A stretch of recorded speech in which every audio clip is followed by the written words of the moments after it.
Welcome, welcome, welcome everyone to Sister Wives with MaryJane K. Today, I'll be giving my commentary on Sister Wives, Season 17, Episode 8, Hang On With Me.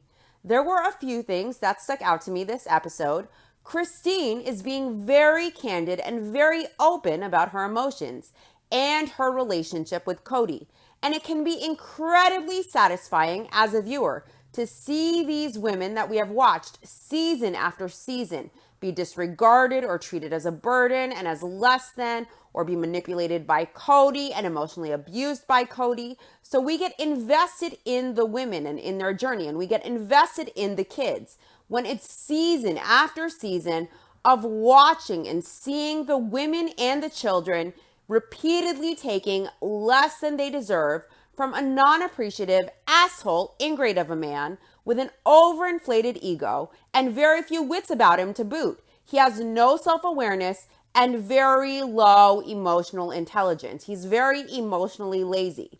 He does things like leveraging intimacy in a marriage so a sister wife can modify her behavior as a sister wife with the favorite wife. He does things like neglecting his kids if they don't constantly blow smoke up his ass.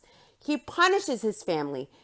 He refers to them as his obstacles to his goals in life for not treating him as the absolute authority and the absolute hero by completely disengaging, using his presence as a husband and a father, not as a full-time constant place of security for his family as the husband and the father, but as a reward for good behavior, a reward for submission and blind obedience. That isn't unconditional love. Of course, everything is conditional with Cody. And Cody refuses to count his blessings. Instead, because he isn't playing with a full deck and he is an abusive manipulator, he expects everyone around him to play this family like a game. Because he does. He assumes everyone is his enemy, out to get him, playing for the other team as his opponent. Because Cody's main goal is having control and having power, and ultimately his convenience. Convenience is king for Cody. It's my opinion that Cody wants to rid himself of his obstacles in life, his family, as he said in his own words, so he can have his goal in life of monogamy.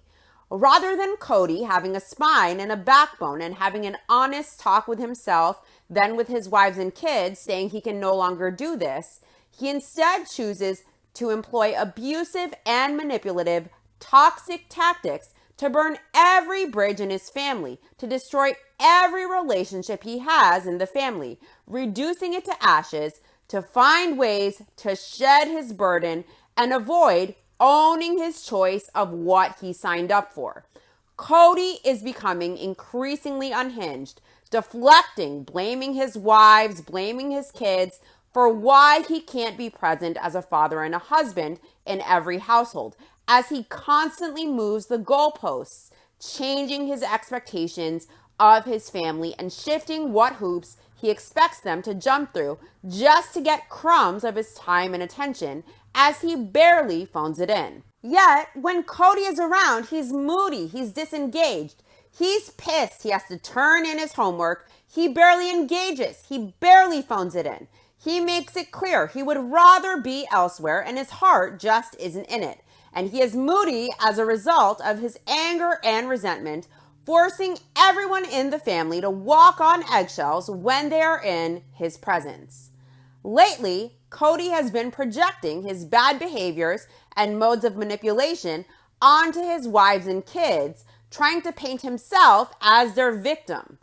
Just last episode, he said Janelle gaslights him, Gabe gaslights him, when in fact Cody is the gaslighter du jour of the family, and his goblin gaslights as well. For example, when Robin suggested that it wasn't that the wives weren't getting fair and equal time with Cody, it was that they misperceived it that way just because they struggled with Cody, but it wasn't the actual truth.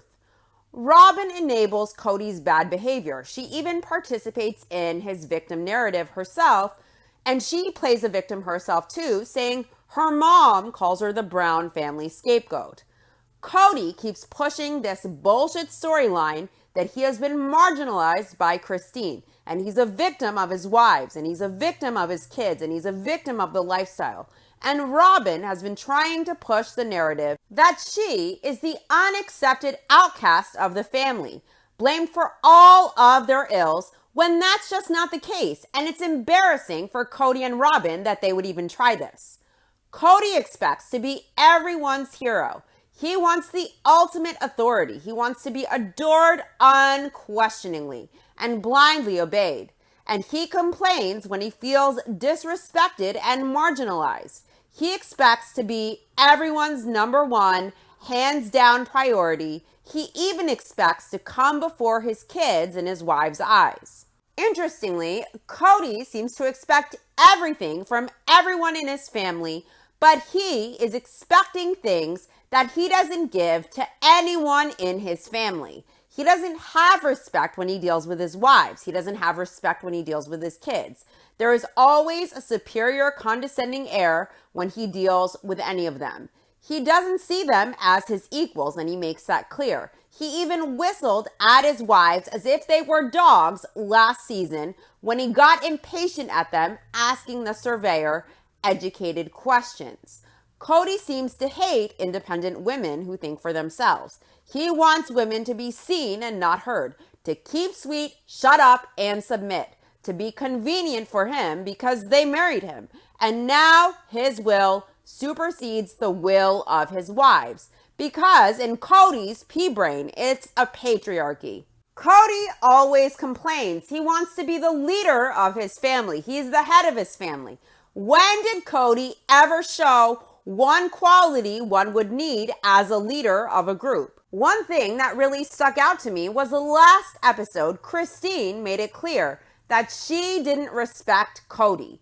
This episode, she said she wasn't treated as an equal to Cody. She wasn't an equal status sister wife, meaning, of course, that there is a hierarchy and Robin is the favorite wife at the top of the pyramid. And she gets most of Cody's time and favor in exchange for her obedience and in exchange for her convenience to him.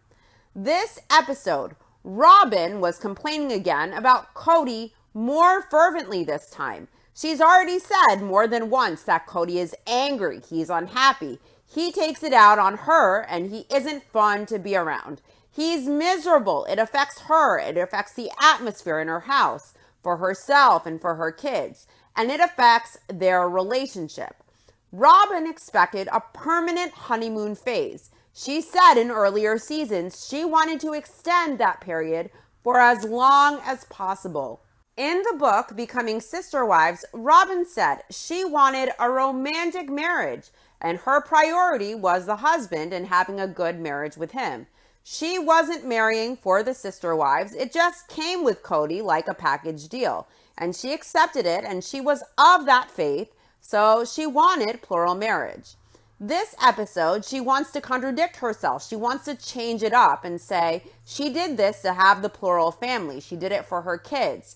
She wanted her kids to experience plural marriage and the big family. It wasn't about a romantic relationship when she married Cody. Cody and Robin are walking contradictions. In the book, she said, in addition to God's testimony, I wanted a romantic love. Some of my sister wives were more interested in the sisterhood than in the husband. But perhaps since I'd been married before, I knew that I needed a man whom I loved, trusted, cherished, and adored. I also knew that asking for and receiving all of these things is hard. Contrast that to this episode where she said it was about providing for her kids and stability and security, and she wanted to experience plural marriage, and she wanted the whole family and the sister wives. She wanted her kids to have that big plural family. That's what she wanted. In the book, she wanted romantic love. She was in it for the husband more than the sisters. What's the truth? Is Robin in it for her marriage to Cody, or is she in it for the family? Is Robin's priority Cody and herself and their marriage and their branch of the family, or is Robin's priority the whole family? In the book, she says she prioritized her marriage, her husband, and romantic love.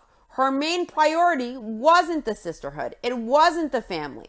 Now she is saying she wanted the family. She had other offers, and she chose Cody specifically because she wanted the family. She wishes the family could see, and that the viewers could see, that she would do nothing to hurt the family. And when she refers to the family, she says she would do nothing to hurt it. She doesn't say she would do nothing to hurt them. She would do nothing to hurt it. You know what that reminded me of?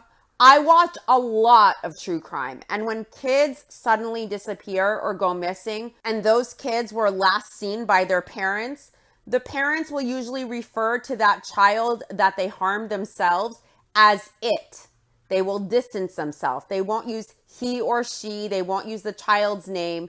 They call the baby or the child it. They slip. And that's what this felt like to me with Robin. The family is a collective group of people. The family would be they or them, not it. Robin doesn't use they or them when referring to the family. Instead, she uses it. She would never do anything to hurt it. She dismisses it, the family. She distances herself from the family. If the family were people that Robin genuinely prioritized, and she saw the family as this living, breathing, collective group of people that she adored, that she was connected to, she would never do anything to hurt it. Would she say she would never do anything to hurt it? Or would she say she would never do anything to hurt them? Maybe I'm overthinking things, but that was a thought that immediately struck me when I heard it. It looks to me like the honeymoon phase with Cody and Robin is over, guys.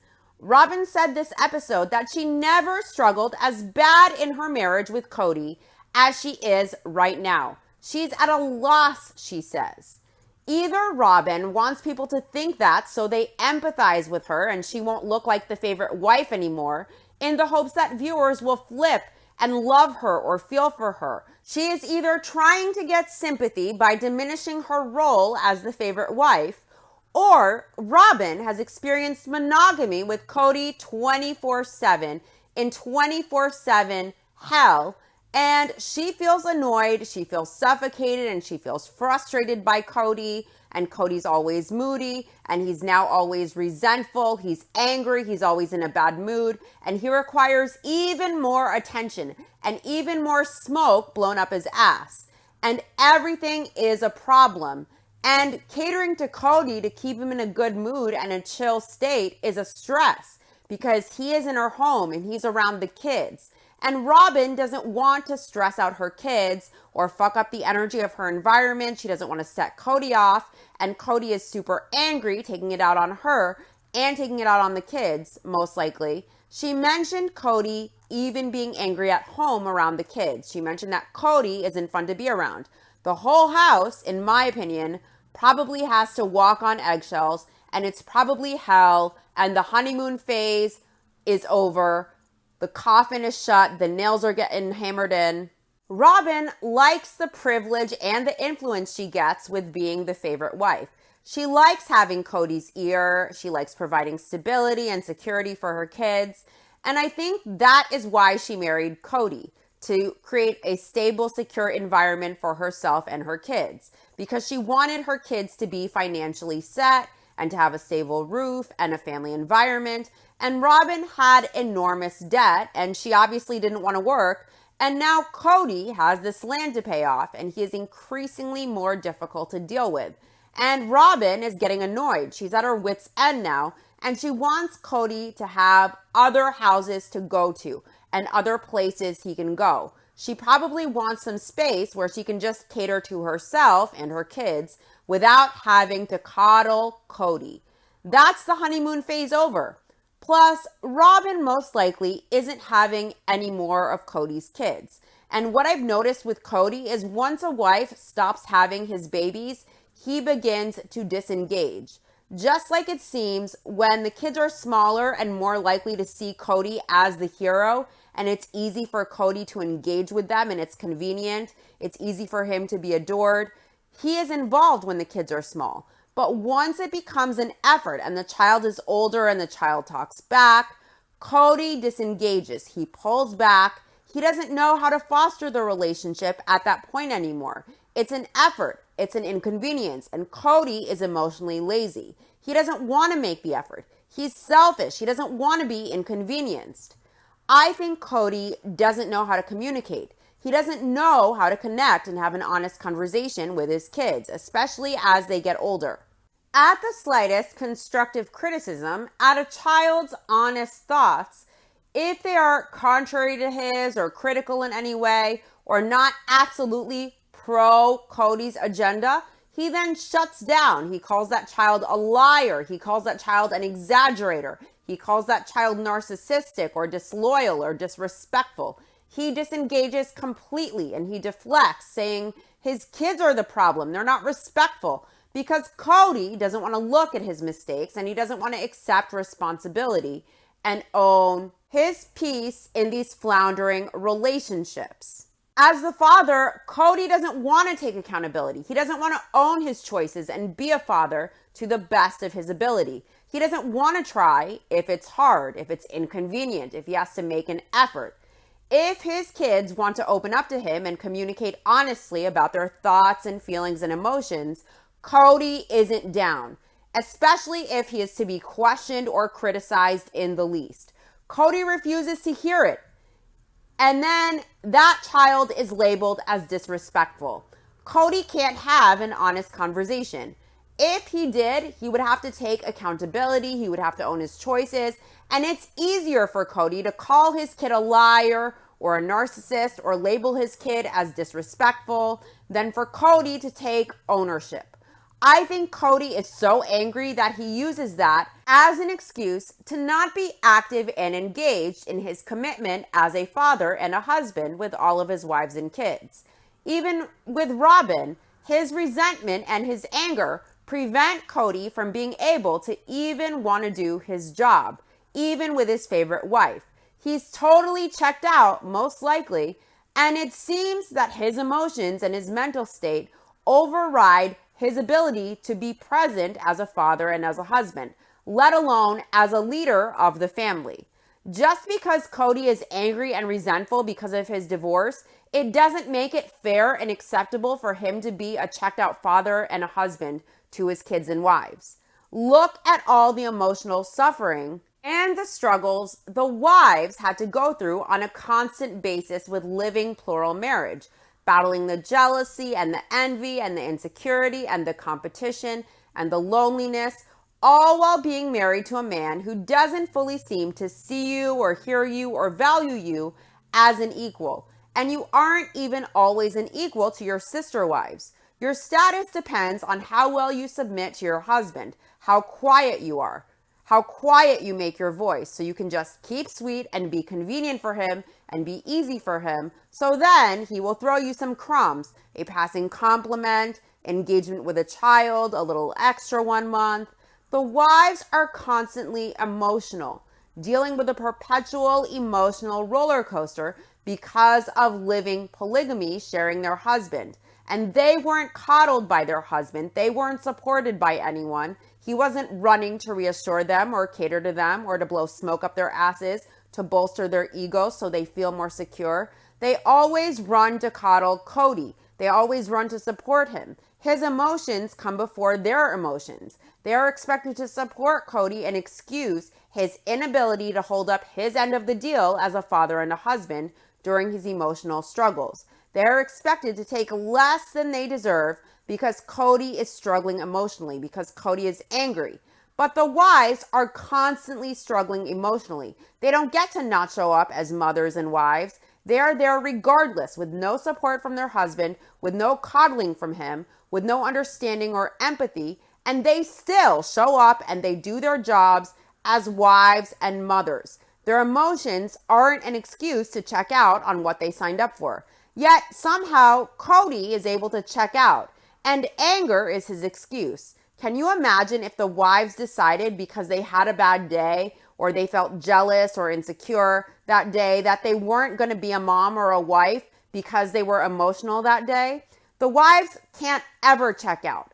Yet Cody feels entitled to it. He feels entitled to check out whenever he wants because of his emotions. He complains incessantly that his wives can't handle their emotions, that they need to figure out their jealousy and their emotions. It's not his problem, but he expects his wives to understand and validate his emotions constantly because of his divorce. And he expects them to let him off the hook as a husband and a father during this time because he's angry, because it's difficult for him. He thinks it's okay to check out. Can you imagine if the mothers did that? Robin called Cody out on that this episode, saying that he needs to set his anger aside to be an active husband, working on these relationships, participating as a husband. She's really at the end of her rope with Cody, it seems. And I think Robin's wedded bliss may soon transform into her worst nightmare. I also want to point out how Janelle had Christine's back. Cody was complaining that the deal with Christine wasn't fair because he and Robin had to pitch in for Christine's down payment. Really, Cody was pissed that he couldn't manipulate Christine into tying her money up into the land to solve his problem with Coyote Pass and pay it off. Janelle, though, said it was fair. Janelle said the land covered the down payment and it all evened out. And she also pointed out that Robin also had to get a down payment for her mansion from the family's finances as well. It wasn't just Christine who needed the family's help. So what Cody tried to shame Christine for, saying she didn't even qualify for financial help, he had to help her, that's bullshit because Cody had to use his money and the family's money to assist Robin to pay her down payment as well. And no one shamed Robin for it at all. Maybe if Robin spent less money at Victoria's Secret and she wasn't in so much debt, she wouldn't have needed the family money to help finance her lair and make her down payment on her lair. By the way, who racks up thousands and thousands of dollars in Victoria's Secret debt? Some people are very special. Can you imagine racking up the equivalent to the price of a car in debt on a Victoria's Secret credit card for lingerie? There was also the tea party this episode where Mary and Robin braided each other's hair and Robin implored Mary, hang on with me. We have to rebuild. And Robin wanted to spill the tea. She used phrases like truth be told. Robin was really enthusiastic about spilling that tea with Mary. She really wanted to revel in it. And Robin made a point to mention how Christine was influencing the kids. And they were fine with the divorce because they only knew Christine's side, not Cody's. No one feels sorry for Cody. Cody isn't a marginalized victim.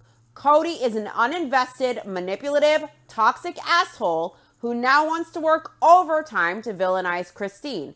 As if the kids just heard his bullshit, maybe they would be on his side. Cody says only Robin and Mary know his story. Cody doesn't have a story. Cody got sick and tired of polygamy. He wants to blame the lifestyle that he is a victim of it. And he's a victim of his independent wives who poisoned the well against him. And he wants to use his voice to tell his story.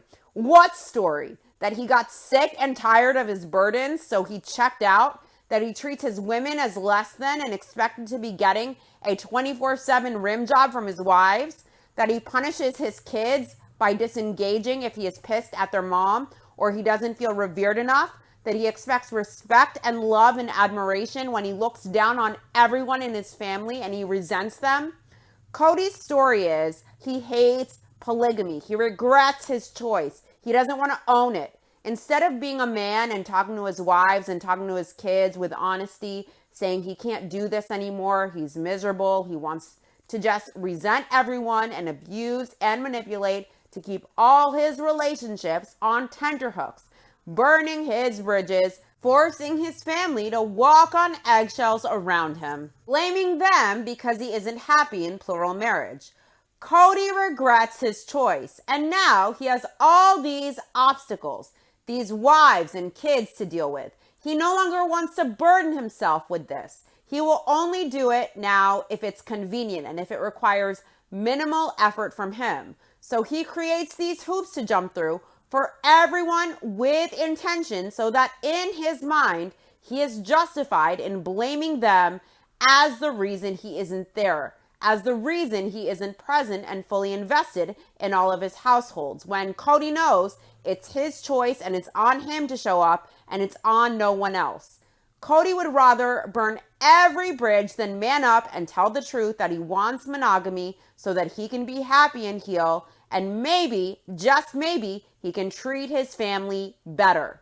He prefers to hurt and damage everyone because it's easier on Cody's ego.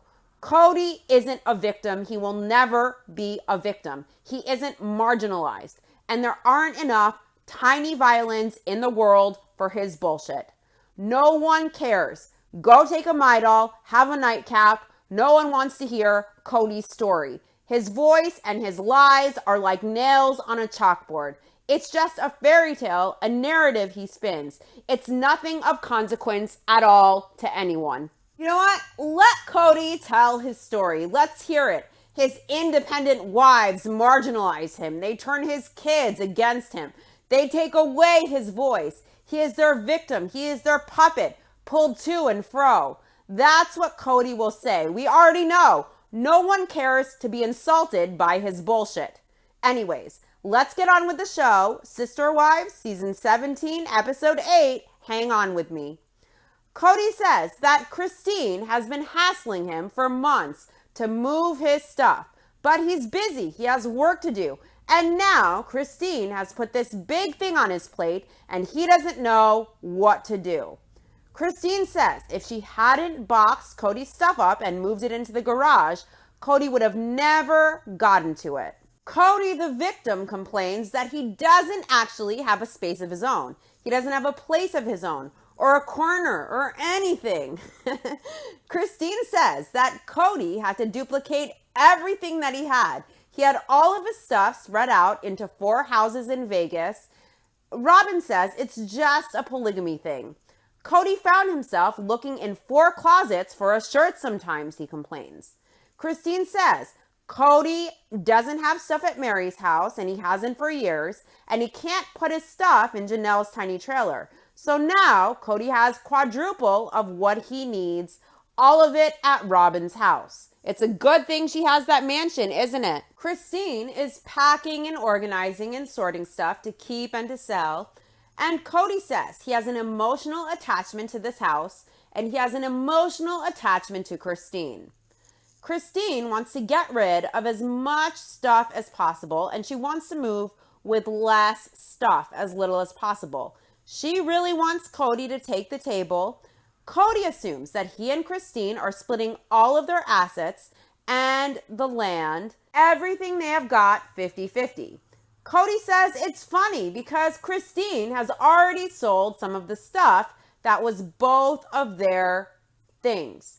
Christine explains to Cody that her name is on the property and she has this house, so to split things 50-50, she suggests, how about they cut it and she keeps everything from the house and the family keeps everything from the property. She doesn't need anything from the property. Cody asks Christine if she is ready to sell this place, and Christine is more than ready.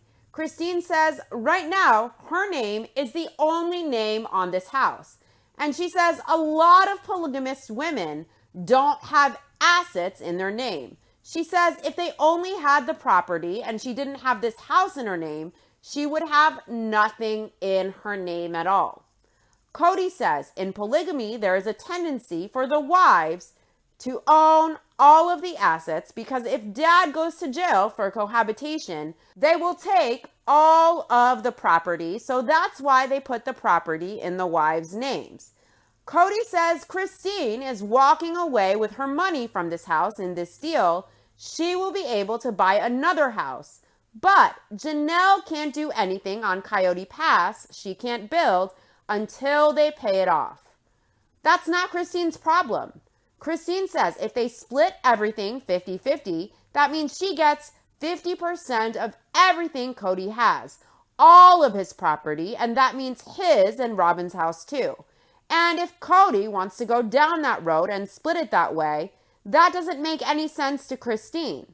Christine says, let's make it clean and easy. I get the house, you get the property. And Cody says he and Christine are only sharing and splitting their shared assets 50-50. Christine doesn't have any access to his assets shared with the rest of the wives or any of the wives' other assets. Christine talked to a realtor who advised her that her house will sell fast. And Cody says maybe it's time to sell. It's not really up to him. He agrees, though, that Christine can sell the house and it will work nice. Everything will be clean. Christine tells Cody that she is thrilled that Cody has agreed to this because she has been praying so hard about this one thing. This one thing has kept her up at night because to her, it made sense to do things this way. Cody agreed to it and they are done. Moving forward, Cody says it's not the most fair scenario. He says the problem is that Coyote Pass isn't paid off. So Christine is walking away with the money they would have used to pay off Coyote Pass. That money is going with Christine, and Christine has that money. She has given them her lot, but the family still has to pay off Coyote Pass. Janelle thinks it's fair that Christine is taking her equity. They gave family money to Christine, and they gave family money to Robin to buy her house as well. The family gave both Robin and Christine about the same amount of money. So Janelle honestly thinks the equity stake that Christine has in their Coyote Pass property is about equal to what the equity is in her home. Janelle says it's easy. It's a clean transaction. Cody asks what Christine is doing with the bedroom stuff, and Christine is selling it. She wants to start over with her bedroom. She needs a new bedroom set. Cody says he is sitting here just in this weird place of it's not really truly denial. It's that everything that was special, the house, the kids, the furniture, everything is just like, this is not mine. Cody doesn't feel like it's his.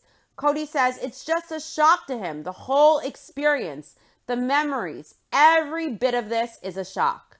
Cody says now that Christine wants to put the house on the market, he guesses he just better get used to this because this is the way that it is.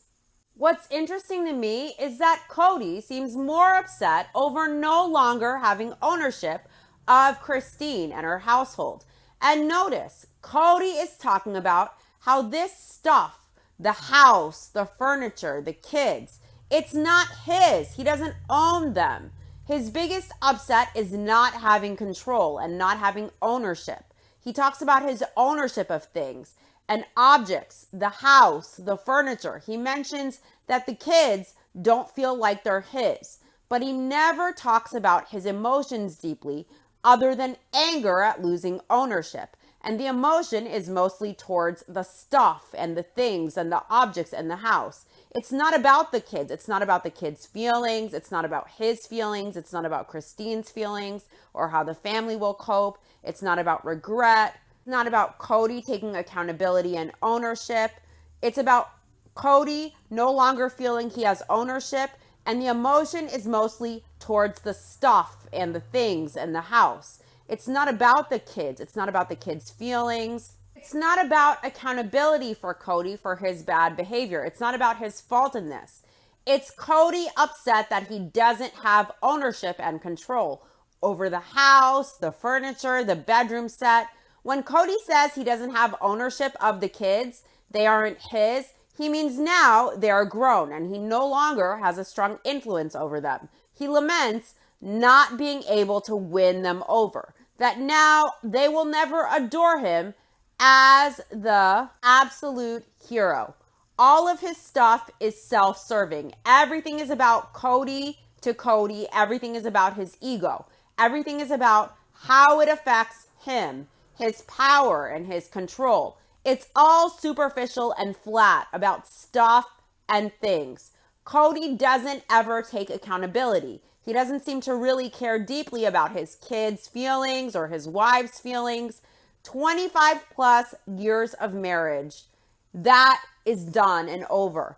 And Cody is shocked the stuff and things aren't his. That's his bottom line. The stuff and the things. Not the lifetime together, not the memories, not the emotions, not the feelings of his wives and kids. It's about Cody not having control over what he saw as his domain. Also, Cody wants to try and make it seem like Christine got a deal to her advantage, when really Christine could have taken a lot more from Cody. Cody wants to milk that down payment that he gave to Christine, when we find out that Robin actually had a similar down payment provided by the family or by Cody to her for her home. And Janelle makes it clear it's basically a fair trade. The land for the house. The house was in Christine's name. It's Christine's choice, what she does with it, and it's only her choice. So I found it interesting that she even talked to Cody about it when technically he has no say, legally or otherwise. Cody doesn't respect Christine at all. He lies and he twists things every chance he gets, like he did with the custody laws, fairy tale lies last episode, when he just made up random laws to try and manipulate Christine into having fear over Truly and the custody agreement so that maybe he could sway her to his advantage on the land and on the house. Has zero respect for Christine. Yet Christine respects Cody even still. The house is in her name. She knows it's her choice. Yet she consulted him on the house when she really didn't have to. I think that Christine knows that Cody is a narcissist, and see how she thanked Cody for allowing her to do this when she knows it's only up to her legally anyways. She told Cody, she prayed, she was so grateful that he agreed to this, making Cody feel he is doing what she hopes God wants for her. It makes Cody feel very important. It makes Cody feel powerful. And he said yes. And he did it because he has no other choice. And legally, it's not his say what she does with the house. But she blew smoke up his ass just a little bit. And it helped Cody be easy about it. And good for her. She has now learned after so many years of marriage how you have to handle him. Christine says she involved Cody in the decision and she asked his opinion. But in the end, what she decides to do with this house is just up to her.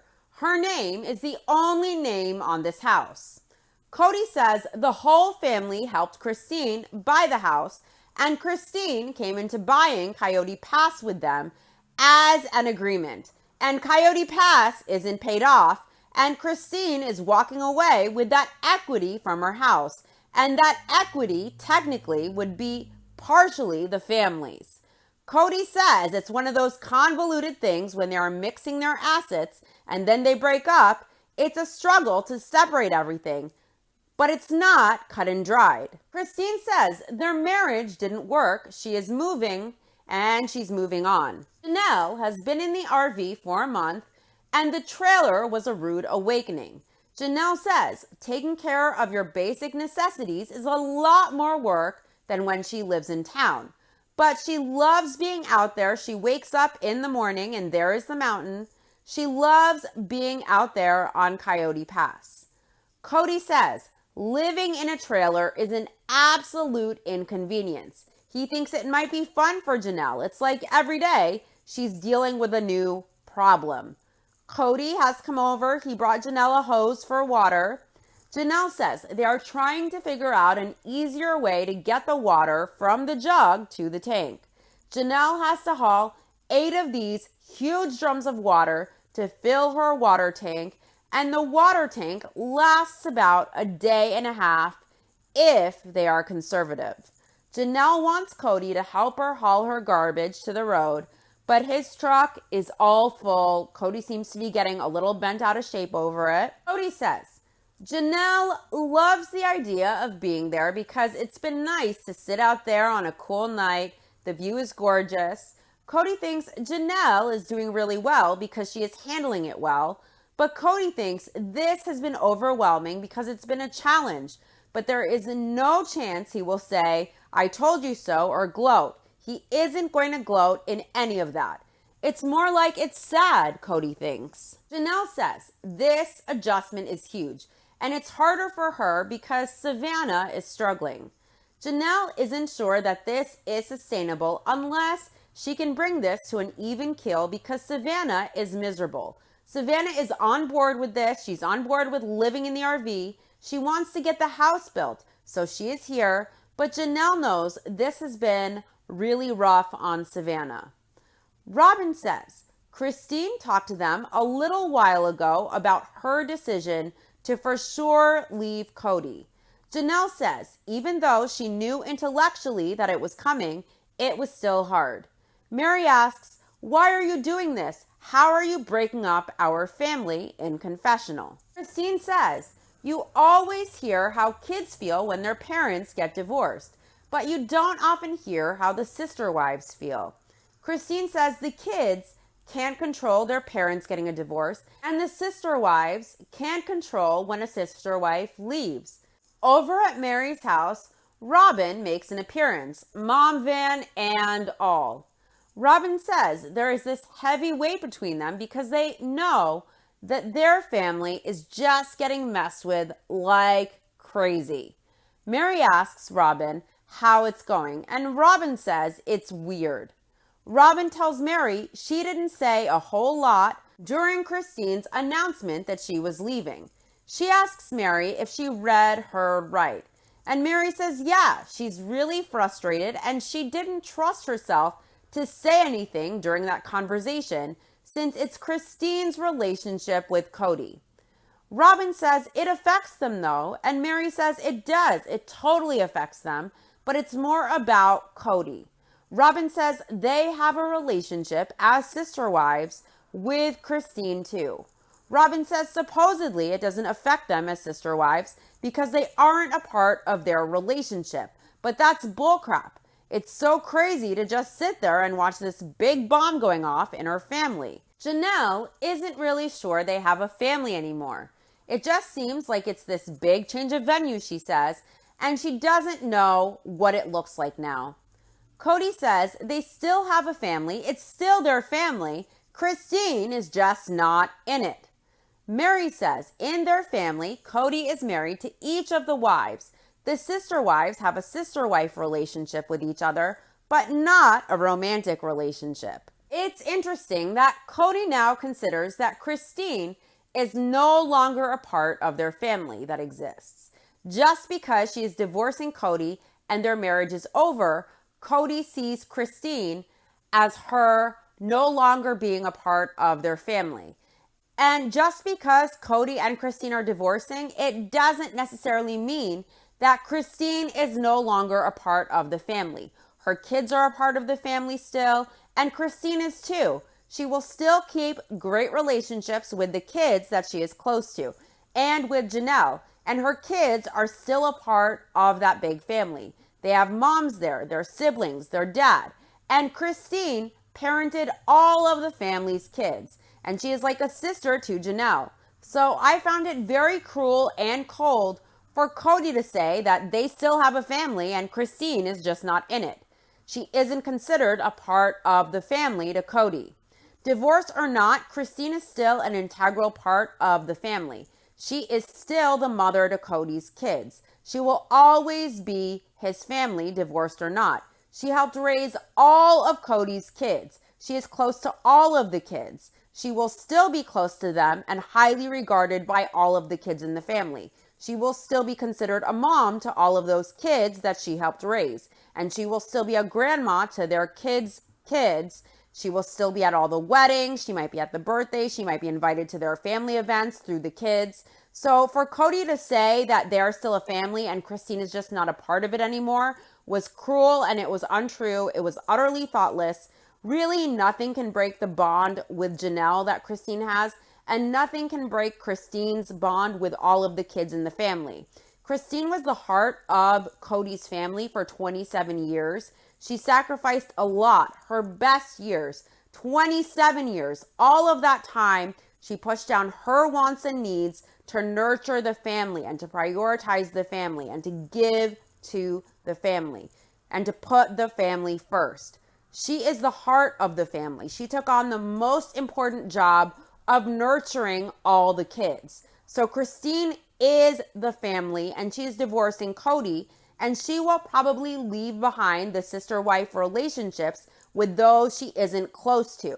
But she will always be integral to the kids in the family and to Janelle, and nothing can erase that. Her marriage to Cody has no bearing on those bonds and relationships. So when Cody says she is no longer a part of the family, he couldn't be more wrong. She is no longer his wife. She may not be a sister wife to Mary and Robin, but she will always be like a sister and a best friend to Janelle and like a mother to the kids that she helped raise. And she will always be a grandmother to the kids' kids as well. And I don't think any of those kids in the family consider Christine anything less than the heart of the family.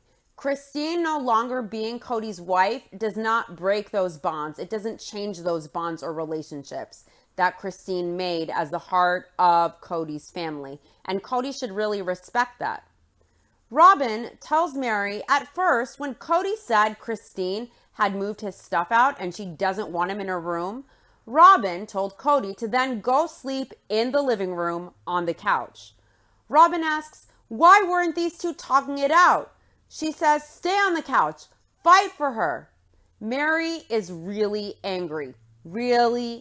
She says, obviously, Cody doesn't care enough to fight for Christine. And obviously, he didn't care enough to fight for her. And Mary doesn't understand that.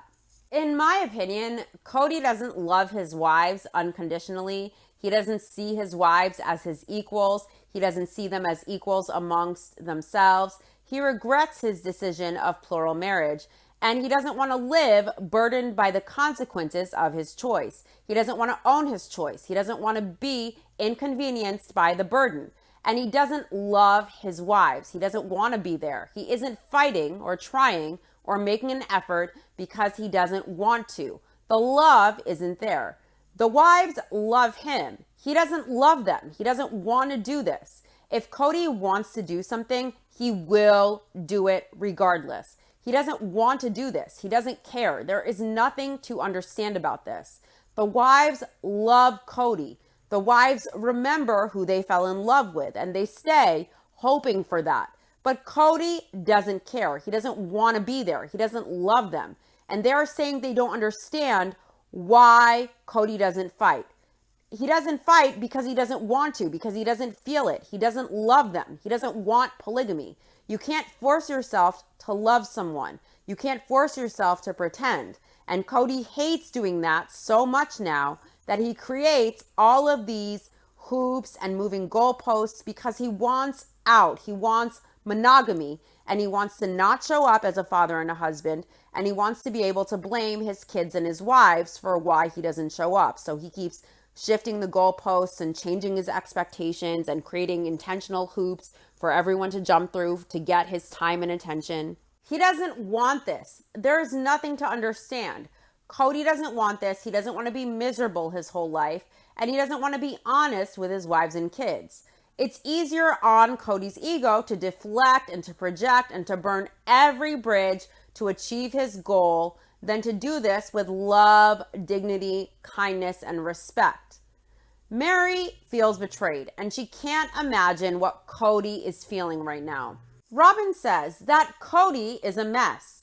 In confessional, she says Cody is now questioning her left and right about things she thought he knew about her, like he is struggling to trust everybody around him. She says, yeah, Cody is going through a divorce with Christine, but he has marriages that he has to maintain.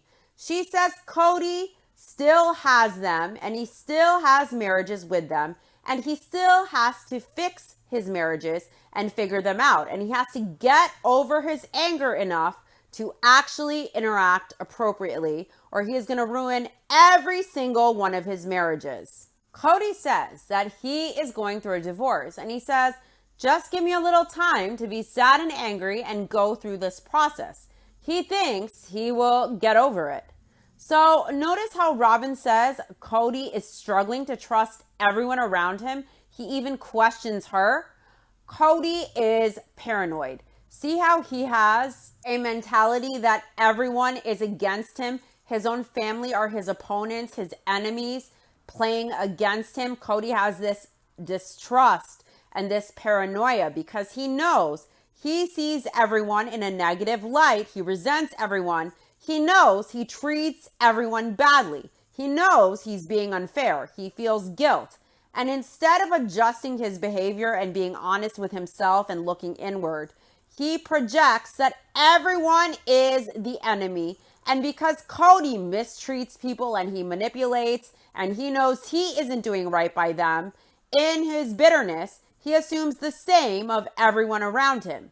He's a paranoid, pathetic man. His family is always giving Cody more than he gives them and more than he deserves. Yet he distrusts everyone. He sees them as the enemy because I think deep down, Cody knows he is behaving in the wrong ways. He is treating his family very badly. He is giving his family his worst, and he sees them as against him because he knows he's treating them like his enemies. So he assumes that they view him as their opponents when that's not the case. Cody projects his abusive tactics onto his wives and kids. When Cody uses toxic manipulation against his family, he knows it's wrong. He does it anyways, and he expects his family to treat him as poorly as he knows he treats them. He expects them to also think of him as their enemy, when really they view him as being on their team, and they extend chance after chance to Cody. They try to compromise. They try to understand Cody, but Cody views everyone in the family in his delusional paranoia as being against him, his obstacles, his enemies in his way. And he expects the same from them and that they view him in the same way. Cody creates a paranoid narrative in his mind, and he perpetuates it with his bad behavior. Anyone who doesn't see Cody as the absolute hero of the family must be against him. And it's continued over and over. It continues on. Even Robin, the favorite wife who sees Cody 24/7, is saying Cody questions everyone. He distrusts everyone, even her, the favorite wife. Cody is becoming increasingly unhinged. He's paranoid.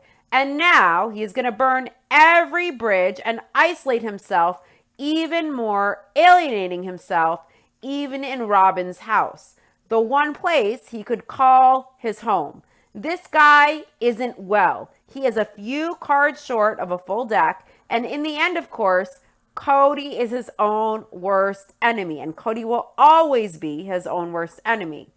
Lately, Robin has been complaining about how angry Cody is. She said even at home around the kids in a recent episode that Cody is moody, he's unhappy, and he takes his anger and frustration out on her, and that she has to remind him she isn't the one that he's mad at. Now she's saying that Cody has to get over his anger enough to actually interact appropriately, or he's going to ruin every single one of his marriages. This would suggest that Cody is so angry that he interacts inappropriately with his wives. He might be hostile, he might be moody, he might be pissed off, he might be emotionally abusive, he might be verbally abusive. And behind closed doors, without the cameras rolling, if we know how bad his behavior is on camera, we know his behavior can only get much worse behind closed doors with the cameras off. Cody clearly has anger issues. I just hope it doesn't escalate to anything physical or beyond what it is that we see on camera. That's already toxic and abusive enough. I think it's interesting that both Mary and Robin seem to put some of the fault at Cody's feet. Mary says Cody didn't try with her. He didn't care enough to try with Christine either.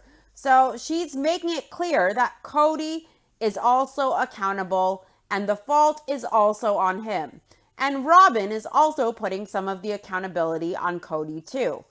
She says Cody needs to get over his anger to be able to invest in his marriages and to be able to interact appropriately, that he has to maintain the relationships in each marriage, that he isn't doing that. So Robin seems to be moving away from enabling him in some respects. She's now making clear that Cody needs to be less angry. He needs to pull his weight in his marriages. He needs to foster the relationships in each marriage. And he is using his anger, it seems, as an excuse to be checked out. It's interesting to me that now that Cody's behavior is affecting Robin, the favorite wife, that she now is willing to make Cody take accountability. She's willing to point the finger at him. She's willing to say Cody may be part of the problem. Yet when it was only affecting Robin's sister wives and his relationships with his other wives and his other kids, Robin didn't seem to do anything but enable him. But now that it's affecting Robin herself and her household, she's more than happy to point the finger. But what I want to know is, if Robin knows Cody so well and she has his favor and she has his ear and she sees him behaving badly in his other marriages or with his other kids, why didn't Robin stop when she was in his favor and say to him, listen, you have to treat your kids better. You have to treat your wives better. You have to respect them. You have to treat them as equals. Why didn't she try to help Cody be better in his relationships? Now she's only concerned with Cody's behavior because it's affecting her. If she really cared about the family and she really cared about the relationships and she really cared about her sister wives, why didn't she say something when it was only affecting everyone but her? She's only saying something now because it's affecting her. She didn't care enough about her sister wives or about the other kids in the family to say something back then when it wasn't affecting her and she was in his favor. Now that she is having issues with Cody, she's willing to say something because it's in her best interest. Mary tells Robin it makes her think that this was just all a lie all of these years. She says Christine has always said how much she wanted the sister wives. Mary says when she married Cody, it wasn't just because she loved him. She felt like she had a confirmation from God that she was supposed to marry Cody. She was supposed to be married to Cody, and she still feels like she is supposed to be married to Cody. Robin says Christine had to be open to the idea of Cody loving other women, and that's not an easy thought process. Mary asks, why did Christine come in the family if she was going to do this after? And she didn't even talk to her about it, Mary says. Mary and Christine aren't that close. Christine always wanted sister wives. She always wanted the whole family. She always wanted plural marriage. And there were times when Mary and Christine were closer earlier on. But then Mary had the incident with Christine where she was way too heavy-handed with Christine's kids, specifically with the discipline. And Christine called Mary out, and she felt like Mary was targeting her kids. And it put distance between them. They weren't close overall. Mary knows Christine was all in. She didn't betray Mary. Christine didn't betray the family by deciding to leave after years of trying in her marriage.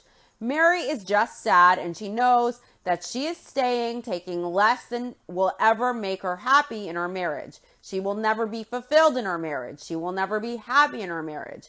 And I think Mary didn't want to be the only sister wife miserable in her marriage, still hanging on. Christine left. She said, no more. I deserve better. I deserve more. I deserve to be fulfilled in a marriage. I deserve to be happy in a marriage. I deserve to feel like an equal to my husband. I deserve to be an equal to the other wives if there are sister wives. And Mary, in my opinion, just seems salty that Christine didn't talk to her. When Christine did talk to Mary, and Mary told her, just look at the mountains, dismissing Christine. When Christine told Mary she wanted out, she couldn't do this.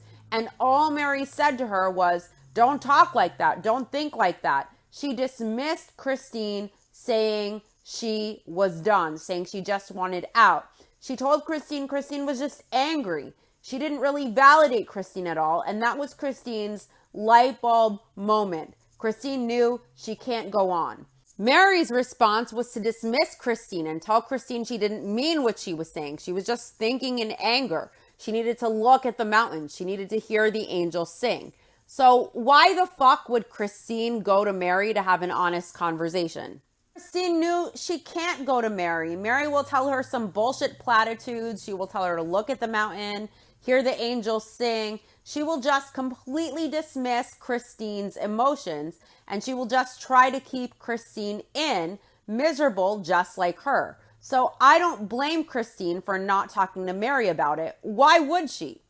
Christine says she agreed to be a sister wife, but she agreed to be an equal wife. Mary felt like Christine was more than a sister wife. She felt like Christine was a friend for a lot of years. And Mary is in tears now, and she says, "We believe that this is the family structure that is for us." And now, all of a sudden, everybody is just changing their mind because it was hard. Maybe it's not just because it was hard. Maybe it's because some people in the family realize this family system will never make them happy, that they will never feel fulfilled. Cody says Christine wasn't equal. She just wanted to be more than equal. She wanted to be loved without giving love. So Christine is making what we all saw as viewers clear, that she agreed to be an equal wife, and she wasn't an equal among the other wives, and she wasn't an equal to Cody. Cody didn't view all the wives as equals. He didn't treat all of the wives the same. He didn't treat all of the wives fairly and equally. And also, he didn't see his wives as equal to him. Cody says Christine wasn't equal, but she wanted to be more than an equal. And she wanted to be loved without giving love herself. That's projection, obviously. It's interesting how Cody wants unconditional love from everyone, but he does not give unconditional love to anyone. Everything with Cody is conditional, and Cody wants to be more than equal. He wants to be above his wives in the hierarchy, and he has his favorite wife, Robin, that is above the other wives as far as Cody's ear, favor, and investment levels. Cody knows Christine isn't asking to be more than equal. She isn't asking for love she did not give. That's all utter bullshit. Christine just wanted all the wives to matter the same to Cody. She wanted all the wives to be treated the same, to have the same levels of investment and time and attention from Cody. She didn't want more than that. She also wasn't asking for love that she was not giving. Christine gave love. She gave and gave and gave and gave, and not Cody's brand of conditional love. Christine gave unconditional love, authentic love. Christine, as the heart of the family, gave tons of love, nurturing all the kids and giving Cody chance after chance after chance. Cody was incapable to give unconditional love back. Cody is incapable of treating his wives as equal to him. Cody was incapable to treat Christine as an equal. Cody is projecting his behavior onto Christine as usual. He is the one who wants love without giving it. He is the one who wants to be above everyone, more than equal. He is just projecting himself and what he does and what he wants onto Christine because he knows he is at fault here. He is incapable of treating Christine as an equal, and he is incapable of unconditional love and giving it. He wants to receive love. He doesn't want to give it unless it's a conditional reward for good behavior. And when Cody says Christine doesn't want to give love, he means Christine doesn't want to spend her time blowing smoke up his ass just to get crumbs of conditional love from him. And when Cody says Christine doesn't give love, but she expects it, he means she isn't bending over backwards to be best friends with his favorite wife, Robin, whom he favors. He doesn't think Christine is giving Robin enough love. Remember when he tried to remove intimacy with Christine as leverage until she changed her behavior with Robin and was a better sister wife to her? Cody wants everyone to think the sun shines out of Robin's asshole, and he wants everyone to treat her like it too. And when Cody talks about Christine not loving the family but expecting love, that's what he means, that he feels she isn't bending over backwards to kiss his ass and to kiss Robin's ass. Really and truly, Christine has nurtured the family. She has sacrificed for the family. She has shown unconditional love and sacrifice towards all of the kids and the family. And she gives more unconditional love and sacrifice to the kids in the family than Cody seems to be capable of giving to all of his wives and kids combined. So if Cody is talking about people expecting love and capable of giving it, he needs to look no further than himself. Cody should be ashamed of saying that Christine expects to get love without giving it. He's nuts. She raised all the kids. She gave the family 27 years of sacrificing her identity and her wants and needs to be a part of this family and prioritize them. And she took less than she deserved in a marriage to her ex-husband, the human equivalent of a wall, to prioritize the family and to love and nurture the kids. So if Cody can't see the love Christine gives and all she has given and all she has sacrificed for him and his family and his kids, he's a blind fool who doesn't even have two brain cells to rub together. I would be so ashamed of myself and the things that fly out of my mouth if I were Cody. I don't think this guy has the capacity to even feel shame or embarrassment, just like he doesn't have the capacity to love unconditionally. Mary tells Robin that she is taking it very personal and she isn't going to cry about it because she is pissed off. Robin says, there is so much investment here in this family. You don't just let that go, she says frustratedly. Janelle says, regardless of the work that you have done and the sacrifices you have made, why would you say you have to stay even though you are unhappy? Janelle understands that Christine would never be happy married to Cody. She understands that Christine sacrificed a lot and she tried tirelessly to make this work. And after 27 years, she still can't make things work alone. And Cody isn't capable of more. He doesn't want to make an effort. He doesn't want any inconvenience. And she will never be happy with the status quo. She put 27 years into this. She wants to go, and Janelle gets it. She wants Christine to be happy. Robin, though, seems to think that because Christine put in 27 years, whether she's happy or not, because she already invested that much, that she should just stay so all that effort isn't wasted. In the end, what is she staying for if she stays and nothing gets better and she just tolerates the status quo and she tolerates getting less than she deserves? What does that do? Is that just wasting more time being unhappy for longer? Or is it fine that Christine is unhappy because at least she's stuck in it? She's stuck with her misery. She's stuck with something she gave 27 years to. So whether she's miserable or not, it's not important. So the time wasn't wasted because Christine would still be doing the same thing. What's the point of that? You should leave as soon as possible to waste the least amount of time possible on a dead horse, on misery, on being unhappy. If you know you're never going to be happy, it doesn't matter how much time you spent. You should get out as fast as you can so you can enjoy the time that you have left. If you buy stock in something and it keeps going down and it looks like it's headed towards bankruptcy and it doesn't look like there's even the smallest chance that things will improve, do you keep your money in because you already lost so much and it's already invested in that? Do you keep losing more and more? Or do you pull out and save what you can and keep moving forward, taking less of a loss than you would have if you stuck with it and plunged into the complete red zone? Robin tells Mary she just doesn't want to admit or accept the idea that whatever they had as a family is gone. Christine says they don't have a choice. Janelle says this is a big change. The family as they know it no longer exists.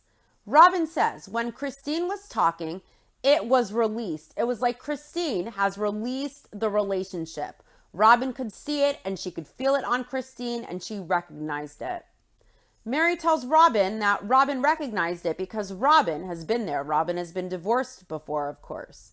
Mary tells Robin it's just so familiar. She has seen Cody give up on her and on their marriage. In confessional, Cody says he didn't give up on Mary. It just turned out that the relationship was essentially unstable. He didn't feel like it was tenable. It's not a functional relationship. They can get along, but they can't be together. Mary tells Robin that people are always asking her why she stays since she doesn't have a relationship with Cody. And she thinks on it, and she prays on it, and she meditates on it, and she always comes to peace with it. Robin tells Mary she is just grateful that Mary is sticking it out. Robin says Mary belongs with them as she indifferently shrugs her shoulders. Robin tells Mary, hang on with me, okay? In tears. And Mary says she is, and Mary is in tears. Robin tells Mary they have to rebuild, all right? And Mary says she knows that they do. Robin tells Mary again to hang on with her. Robin says she really wanted to live plural marriage and give that big picture of the whole family to her kids. She says Ari is 5 years old and they aren't even going to get to experience it. Robin wants that for her kids, but she also, and here she does her fake tears. She wants it for herself too, she says through her non-existent tears. Robin says she had other choices through, again, her fake tears. She says this is what she wanted, and she just has to watch as they destroy what she wanted, and she can't let it go. We already covered Robin's contradiction from Becoming Sister Wives, where she writes that she wanted a husband and a romantic marriage. It wasn't all about the sister wives and the family. And here she is saying she wanted her kids to experience a plural family, and she can't let that dream go. She had other choices. She chose to marry Cody. She chose polygamy for the family, and she wanted it. She didn't want monogamy. Notice how selfish Robin is. She is being dramatic, breaking her voice when not a single tear falls from her eyes. She's just scrunching up her face, breaking her voice, with not a tear in sight. Notice how it's not about how Christine's departure will affect the wives or the kids. It's all about how Robin had a picture in her mind, and with Christine leaving, her dream and what she pictured won't ever be her reality. Robin is selfishly crying for herself, or fake crying for herself, because her idealized dream of what she thought the family would be will now never be with Christine leaving, even though it was never that way in the first place. Robin is selfishly crying for herself because things won't be how she dreamt they would be. She isn't crying for the kids or the emotions or the family or about how the family feels. She is crying for herself when she knows when she came into the family, she prioritized her husband and her marriage and romance, wanting the honeymoon phase to last as long as possible, forever if possible. When Robin knows her faith and plural marriage is spiritually about harmonious familial love and the family, the group over the self, the team over the individual. But when Robin came in, she didn't prioritize the family. She prioritized her marriage, which is a direct contradiction to the goal of plural marriage under their faith, which is harmonious familial love. Robin is technically supposed to prioritize the whole family, yet she came in prioritizing Cody and her honeymoon phase, and Cody prioritized Robin. And Mary, Janelle, and Christine were left still prioritizing the family as they watched Robin and Cody prioritize each other when Robin came in. And when Robin came in, she prioritized Cody. She prioritized her marriage. Her marriage came over the family. And Cody naturally gravitated towards prioritizing Robin. And all of the adults in the family, when Robin entered, no longer held the same priority of the family and the team. That's when things began crumbling. In reality, Robin wasn't all about the family, and now she is fake crying in self-pity about how she won't get her dream. The family will never be how she pictured it, when her prioritizing Cody over the family had a big hand in the dissolution of the family and the fraying of the tattered dynamic. Robin says she would never do anything to this family to hurt it. That's who she is. That's what she feels. She just wishes that people could see that. Robin tells Mary that what she loves about what Mary is doing is that Mary isn't just making it about what's going on between herself and Cody. She is making it about everybody else too. Robin says as much as she would be devastated, she wouldn't blame Mary if Mary got tired of hanging on and if Mary decided to give up. Robin tells Mary it's not just Cody that Christine is leaving, and Mary agrees. Robin says they have only got a few kids married and they have a few grandbabies, and what happens in the future? Robin doesn't know. Robin says when she came into the family, she saw this big group family team experience. She wanted to play a role, an important role in that. She was a single mom. She had 3 kids, 10 on down. Her divorce had really shook her. She kind of said to herself she doesn't really care so much about the romantic part of her relationship. She cared about whether or not he was a good husband and a good man. She cared about what she was going to give her children. That was her ultimate and biggest, most important thing. In the book, though, again, Robin really cares about the romantic part of her relationship. I guess she changed her mind. Mary tells Robin that Cody used to say to her all of the time, "Why do you have these emotions when you know that it's right that they are in the family?" He would ask, "Why do you feel like this?" And Mary said, "Because she's human." She says jealousy is a fact of life, and something she has learned in more recent years is that jealousy is not a bad thing. It's just an emotion, and you work through the emotions. Mary says she is learning and growing. Robin tells Mary that she is always trying to give Cody the other perspective. She says if someone else was in her life that Cody was having to share her with, he would be a nutcase. She reminds Cody of this. They flash back to Mary and Cody's wedding anniversary scene in 2009. Mary says if she were to be giving attention to another guy, she asks Cody, how would it make him feel? And Cody says the vulgarity of the idea of Mary with 2 husbands or another lover sickens him. Robin says she has had this conversation with Cody a lot of times, asking how would he feel if the tables were turned. And Cody tells Robin he doesn't want to think about it, and Robin tells him he needs to think about this. Cody says he thinks that yes, if he didn't manage it right, he could be a nutcase if the rules were reversed in plural marriage and he had a brother husband. But Cody thinks Robin is missing something, the way guys bond. Cody says they would be playing video games and high-fiving each other, and she would wish that they were actually getting work done. Robin says, Cody says if it was a bunch of brother husbands, they would be sitting around on the couch playing video games, but she doesn't believe it. Because whenever it comes to guys in his wives' lives, like with her and her ex, Cody gets funny. Robin tells Mary this will mess with the kids. It will confuse the kids like crazy. Christine's departure. Mary agrees it's gonna be a mess with the kids. Mary says she asked Christine that day and she said the kids were all for it. And Mary tells Robin she doesn't know what that means. Robin says that means the kids are hearing one side of the story, and Mary says she knows that. Cody says nobody has asked him his side of the story. The only people that have gotten his side of the story are Robin and Mary and maybe Janelle. Christine doesn't know out of the kids who knows and who doesn't know that she is leaving Cody. She knows who knows out of her kids. But she says if they are so concerned about why she is leaving and what about being a sister wife, she asks why wouldn't they talk to her personally? Only one who reached out to Christine was Janelle.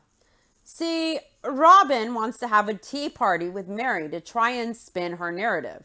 Robin got to say that she's all about the family. She got to praise Mary for sticking with her and considering the family, even though she's miserable, instead of selfishly picking her own happiness and fulfillment. She is basically manipulating Mary to stay, showing her praise and attention for her choice to be miserable and hang in there with her, even though Robin knows if Mary left, she wouldn't blame her, and she probably knows Mary would be a lot happier. She also got to make a big hoopla about how Christine influences the kids and about how Christine is being selfish. She isn't really considering whether the kids will be okay, and she's influencing them and she's manipulating them. They only hear her side of the story. They don't get to hear Cody's side of the story. And Cody gets to play the victim, saying only Mary and Robin know his truth. No one else knows his side of things. Robin made it clear that Christine influenced the kids with just hearing her side and not giving Cody's perspective, as if Christine is turning the kids against Cody, which isn't true. This afternoon tea is really just about spinning the narrative, and Robin is there to gossip and make a couple points to spin her narrative with Cody that Cody has been marginalized here. It's bullshit. And then we find out that no one directly spoke to Christine about their concerns other than Janelle. They just gossip instead amongst themselves without ever directly talking to Christine. And the only one who reached out was Janelle. If Robin and Mary really care about Christine, they wouldn't be gossiping about her divorce as a storyline. One thing I did appreciate, though, is Robin and Mary both made it clear that Cody interacts in an angry way, that he isn't making an effort in his marriages, and that his behavior could lead to the failure of every marriage. It seems Robin thinks Cody uses reveling in his anger as an excuse to not be present in his marriages. She seems to know some of the blame is on Cody and that he needs to make an effort and stop using his emotions as an excuse to not make an effort. She calls out Cody's anger issues and how he takes out his anger from the divorce in all of his marriages, and he uses his emotions and his anger as an excuse to check out from actively participating as a husband in his relationships. Can you imagine if each time one of the sister wives was emotional, they checked out from their responsibilities in the home or from their responsibilities as parents and mothers with their kids? The women cope with insufferable emotional struggles and constant emotional roller coasters due to this lifestyle. And they cope. They never get to check out as a wife or a mother because of their anger or pain. But for some reason, Cody finds it acceptable to check out in his relationships because he is angry over his divorce. And he takes his anger out on his wives and kids. Can you guys imagine if the wives did that, how the kids would turn out? Why does Cody get the privilege and the option to check out and dissolve his spine when the women have to be all in all of the time as wives and mothers, and they can't allow their emotional struggles to cloud their ability to parent or be a wife? The wives have to be all in all the time as wives and mothers, regardless of whatever they may be going through. Yet Cody feels entitled that he can just completely check out because he's going through an emotional struggle. This tea party Robin and Mary are having is ridiculous, and it's very self-serving, it's very selfish, and Robin is only there at Mary's because she needs Mary. Otherwise, it would be like pulling teeth for Mary to be able to hang out with Robin. Mary asks Robin if she thinks this was coming before Flagstaff, and Robin says, truth be told, she was talking about leaving Cody before the move to Flagstaff. Robin says she has always wanted Christine to be happy, always. And Mary says Christine hasn't seemed happy for a really long time. Cody says they worked as a family, though dysfunctional, for years, long before Robin was here struggling through these relationships. But they were making it work for the sake of the kids. That was Cody's whole goal, that they could have these children have a really quality experience with one another and with them. Notice how Cody mentions that the relationships were dysfunctional before Robin got there, but they made it work for the sake of the kids. I think they really stopped being able to make it work when Robin entered the family. And again, I think it's because Robin prioritized her marriage and her romantic relationship and her husband, the Cody Brown. And naturally, he also prioritized Robin. She was easy and convenient, and she fed his ego, cooking up a new feast every day. She made Cody feel needed, like a hero for her family, the leader she depended on. She made Cody feel she saw him the way he sees himself, with his overinflated ego and sense of self. So they naturally prioritized each other. That's when they could no longer make it work as a family for the sake of the kids, because the wives still prioritized the kids and the family, the team. And Cody prioritized Robin, Robin prioritized Cody, and before Robin, Cody may have been checked out, but he still did things fairly and equally among the 3 wives he did have. Maybe he wasn't deeply invested, but he had the same level of investment with all 3 women and their kids. And everyone prioritized the family. They made it work. All of the adults prioritized the same thing. But when Robin came in prioritizing Cody and he prioritized her, it wasn't just that not all of the adults still prioritized the team over themselves or their individual marriages. It was also that the wives and the kids saw Cody stop doing things fairly and equally.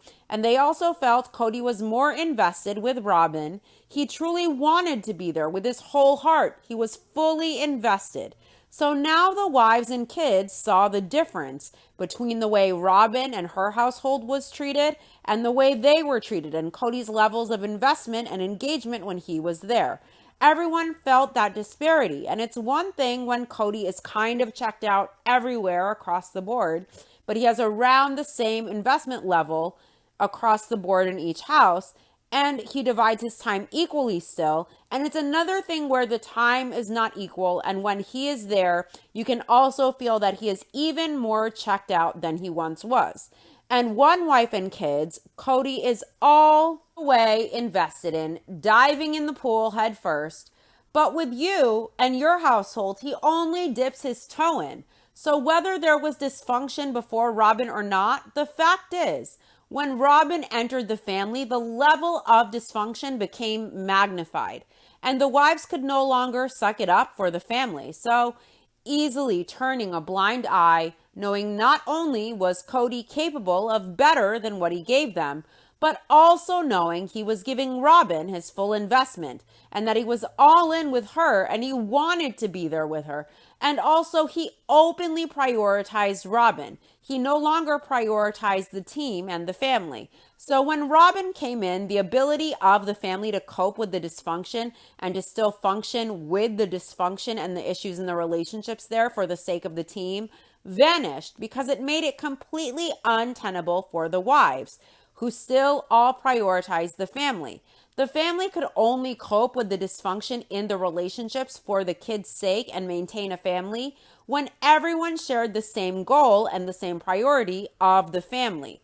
But once Cody's goal was Robin with her entrance into the family, it no longer could work. The family could no longer function because all of the adults no longer prioritized the team. The only reason it ever functioned at all before Robin was that every adult put aside their wants and needs to prioritize the family. But when not everyone makes that sacrifice to serve the same goal and everyone has different goals and priorities, there is no way for the family to function as it was. It's beyond something you can cope with or manage or sweep under the rug.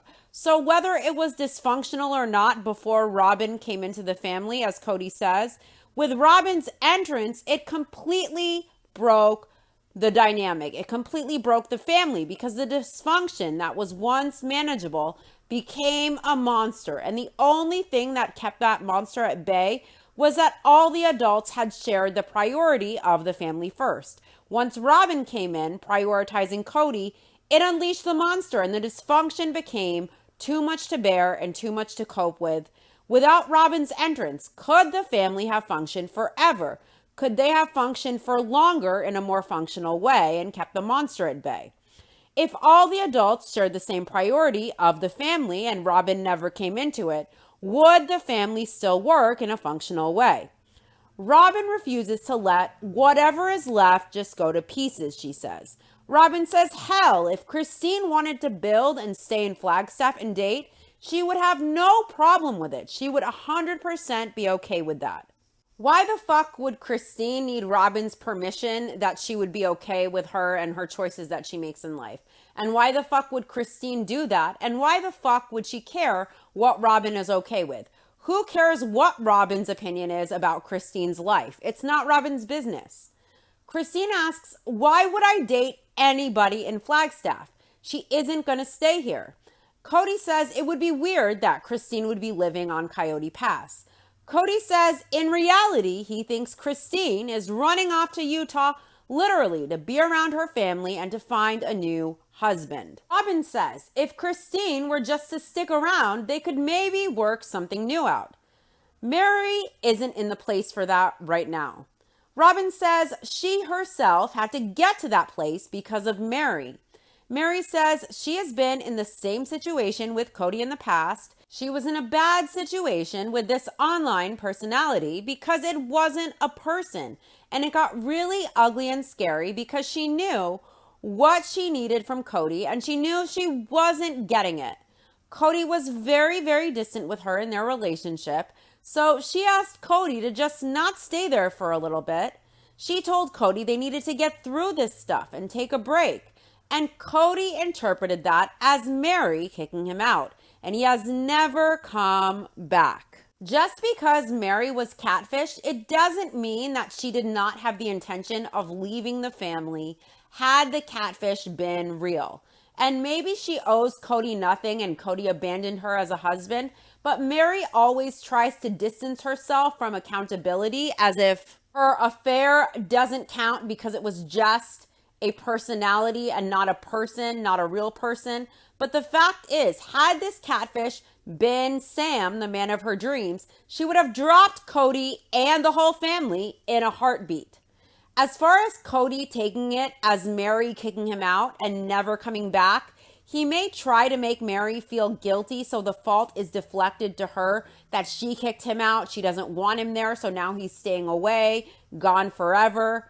But he doesn't feel kicked out. He doesn't feel unwelcome at Mary's house. He is just emotionally manipulating her. He isn't there at Mary's house because he doesn't want to be there. And he makes it seem like he feels hurt and he feels unwelcome at Mary's. And that's why he isn't there. But he is just doing that to make Mary feel guilty, like it's her fault. The reality is Cody isn't there and he wasn't there because he doesn't care and he doesn't want to be there. He doesn't feel hurt. He doesn't feel rejected by Mary. He doesn't feel unwelcome. He just doesn't want to be there and he wants to put it on her. He wants to be off the hook and he wants the emotional burden and the blame on Mary. Cody has no desire to be there at Mary's, pre-catfish or post-catfish. If he wanted to be there, he would. Nothing keeps Cody away from what he wants. This has nothing to do with Cody feeling unwelcome because of Mary.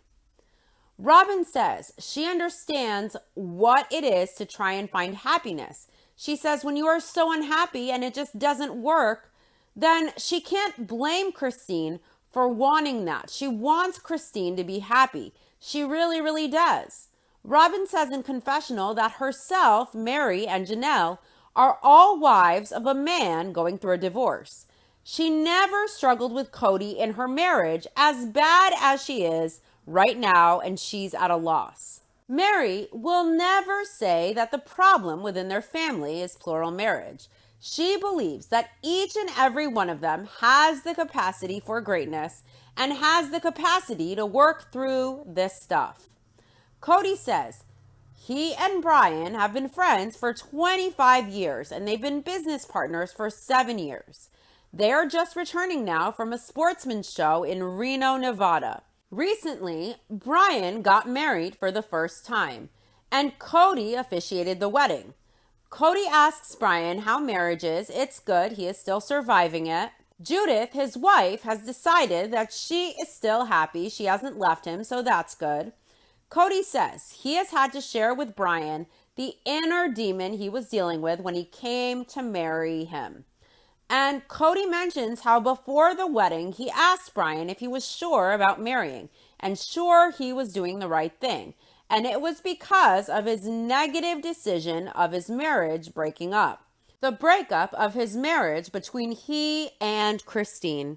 Cody says he is in his worst place when it comes to marriage and his view of relationships. He admits that it's a dark place. He admits that it wasn't a fair place for him to be in, because not all relationships are like this, but he was carrying that burden to Oklahoma with him when he officiated Brian's wedding. Brian says it was unnerving right at the last second for Cody, his best friend and officiant, to ask Are you sure you want to do this? Brian assured Cody, we're here, everyone is here, we are doing this. So Cody called Robin and he told her how he was feeling. And Robin told Cody he better shut up if he wants to be in Brian and Judith's life.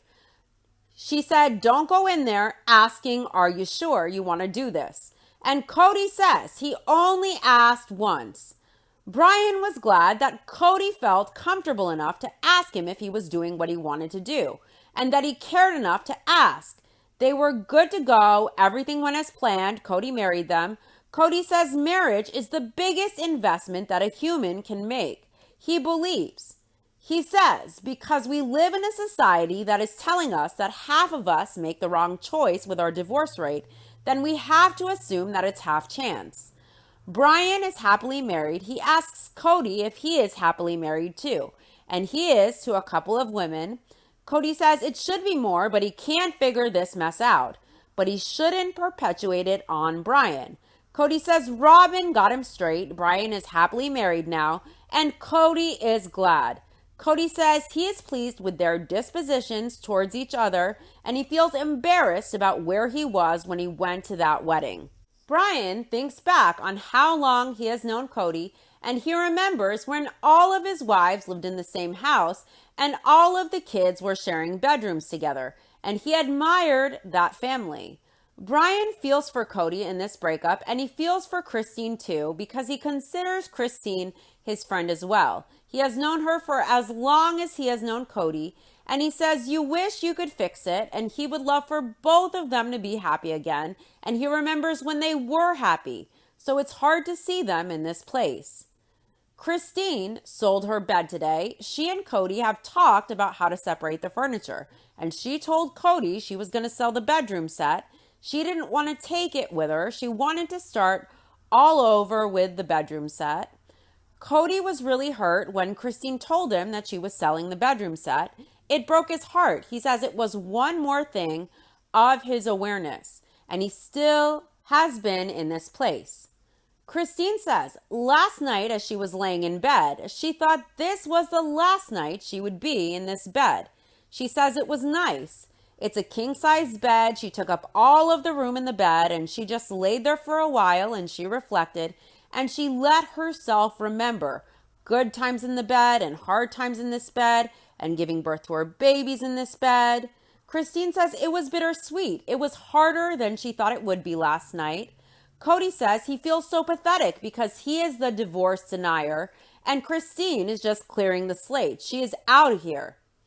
Cody says there is an emotion he is sensing from her of this, wahoo, like she is out of here, she is free, she is done, and it's made him crazy. Christine says she doesn't want to carry anything that could bring up painful memories with Cody in her next house because him being in her space when they lived in her bedroom together, it was toxic, and she isn't taking toxic with her. Christine says it sounds absolutely weird, but she is ready. She is done. It's a crazy day. And Christine is smiling. She's beaming. She looks free. Christine says in confessional that the best years of her life she gave to Cody, and he shrugged his shoulders at her.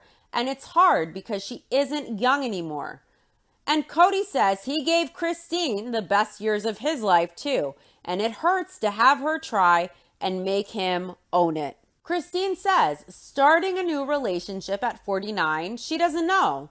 She hopes she can find love again. She hopes she can be in a relationship with someone who loves her, who wants to be married to her, who is attracted to her. And she doesn't know. But what she does know is that she would rather be alone and love herself than to be with someone who doesn't love her. Christine is free now. She's free, and she will love herself as she is. She will love her kids.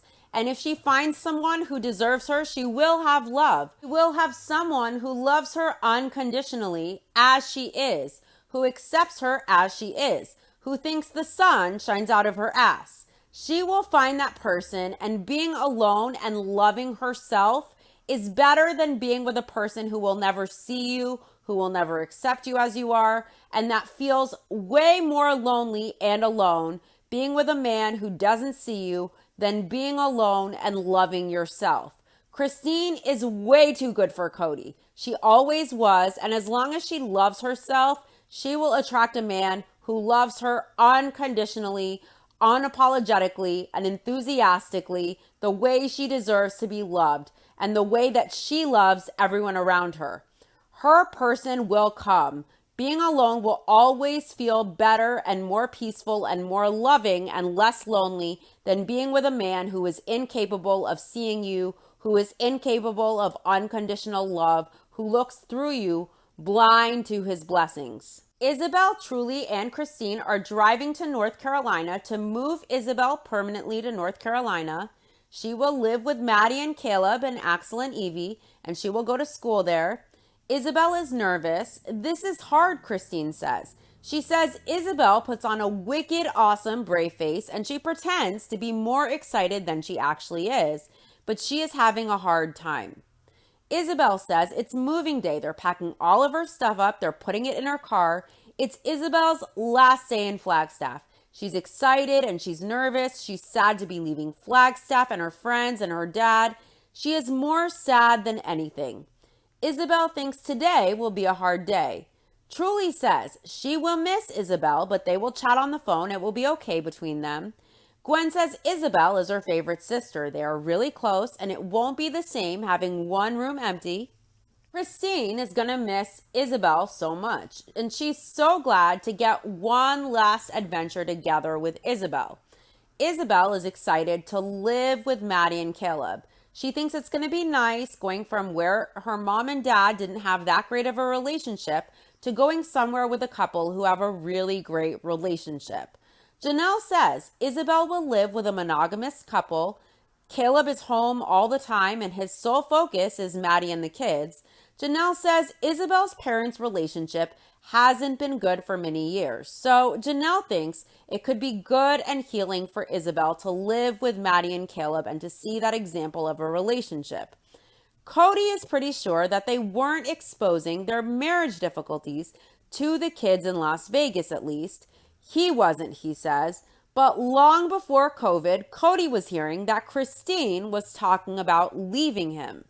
Cody wants to make it seem like Christine was going out of her way to expose her kids to their marital problems and her marital problems with Cody. He points out that even before COVID, he heard that Christine was talking about leaving him. He wants to make it seem as though Christine is unhinged. She's involving the kids in her marital issues, exposing them to things that aren't for their ears. And Cody wants to make it seem like he shielded the kids when Christine was very vocal. When all along, we know Christine has been protecting her kids from Cody and his behavior and her marriage issues. And Cody's behavior makes all the issues very obvious to everyone around him. And there is only so much Christine can do to shield her kids.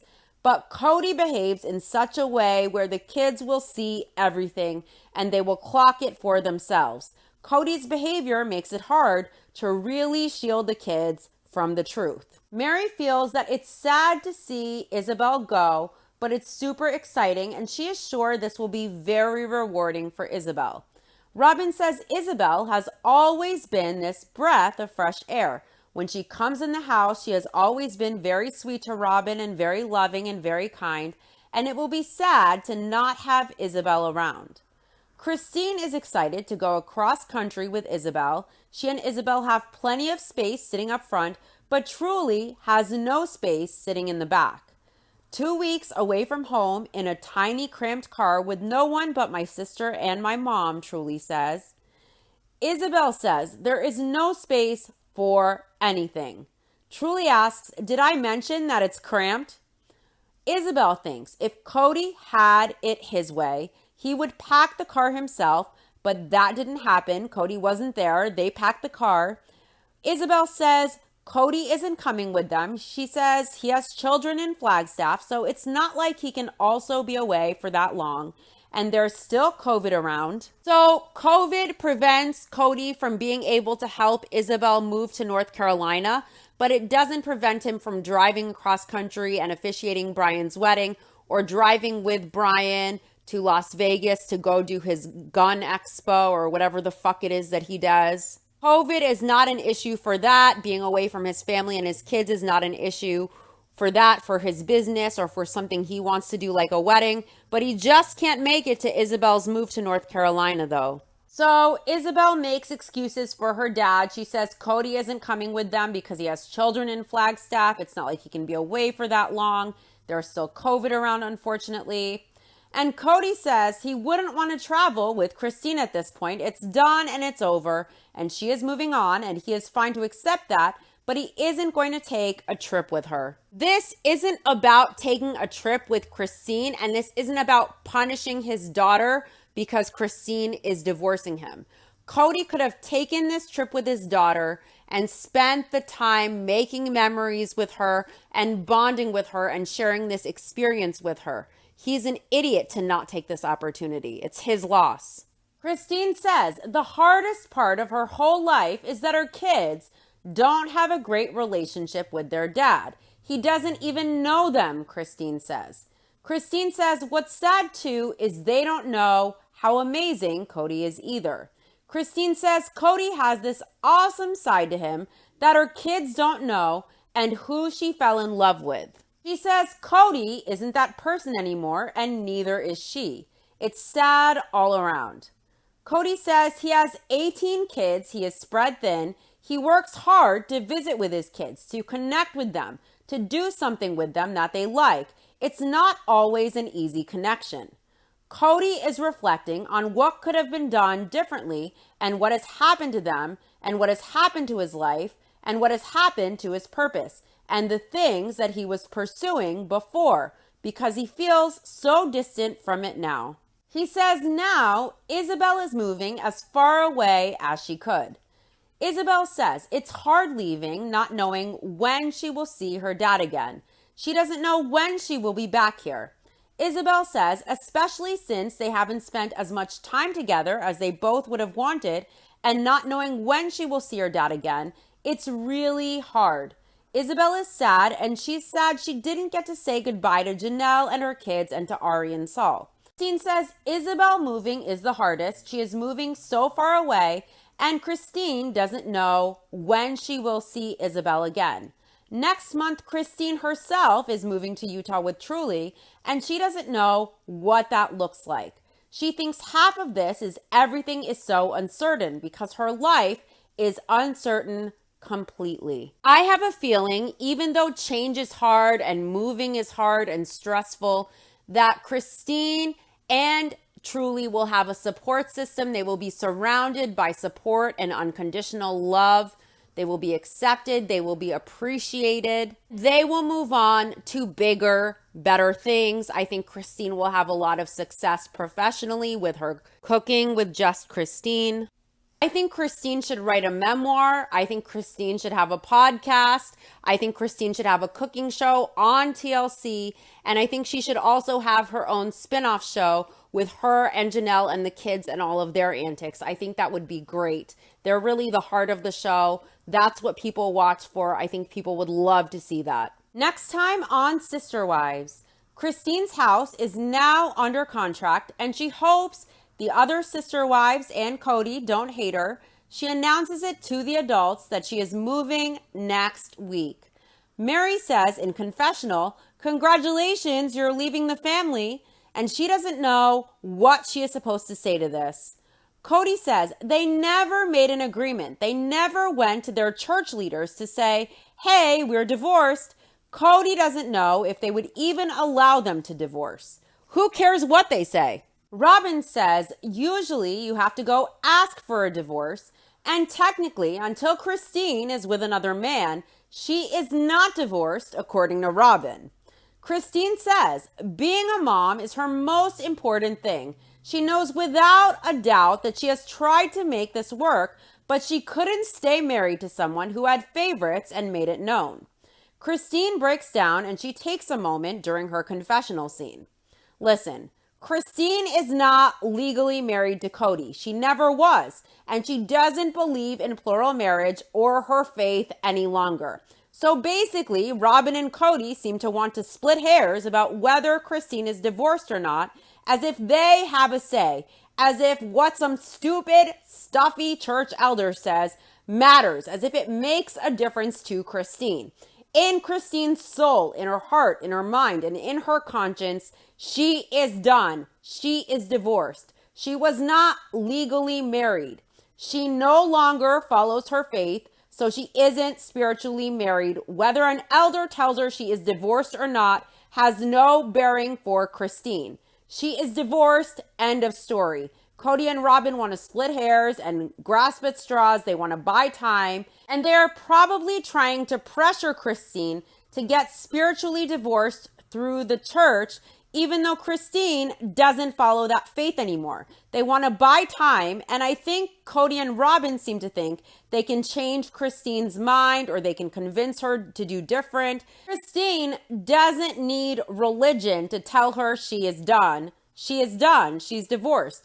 It doesn't matter what the fuck the elder says. Who gives a fuck? She is divorced in her soul and in her mind. She's divorced. She's done, period. The spiritual bullshit doesn't matter to Christine. She doesn't follow that religion. Why should she be forced to go through the church? Why does Robin think that it's okay for her to define whether Christine is divorced or not? She was only spiritually married. If she feels divorced, she's divorced. That's it. It's not up to Robin to define. It's not up to Cody to define. If she's done and she's out and she's divorced in her own mind, that's it. It doesn't matter what Robin says. It doesn't matter what Cody says. It doesn't matter what the stuffy church elder says either. Robin certainly doesn't get to define whether Christine is divorced or not.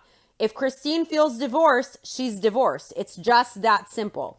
That does it for this episode. To my YouTube viewers, please like, subscribe, and let me know your thoughts in the comment section if you like. Thanks for listening. I'll see you next episode. And don't forget to check out Christine's cooking show, Cooking with Just Christine, on TLC's website and Insta page. Show Christine some support. I know we would all love to see her succeed in doing what she loves. Thanks, guys. I'll see you soon. Bye.